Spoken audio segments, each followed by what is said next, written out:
If you use a salt system to sanitize your pool, the water must be at about 65 Fahrenheit for the cell to produce chlorine.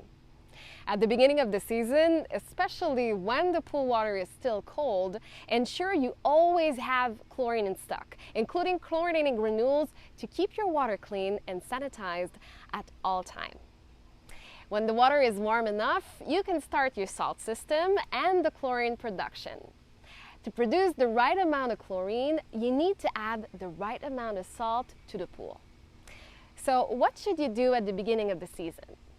Well, first, you need to know the amount of residual salt from the previous year. To do so, use a sterile container to bring a water sample to the store for testing. Knowing the volume of water of your pool size will help determine how many bags of salt you really need. To ensure optimal operation, it's best to start the season with a clean salt. We recommend that you clean it at the end of the previous season also. If you haven't done so, you can do it with a cell cleaning stand and a liquid cleaner. When you're ready to produce chlorine, add your salt bags.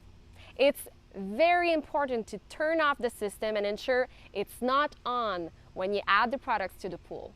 Before turning it back on, you should wait at least 12 hours.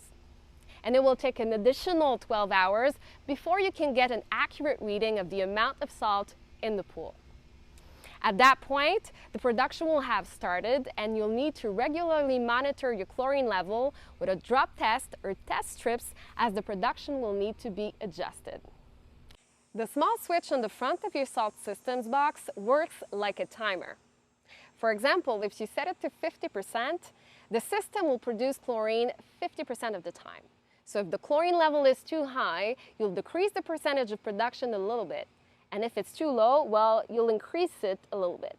All this in order to find the right recipe for an ideal level of chlorine during the whole season.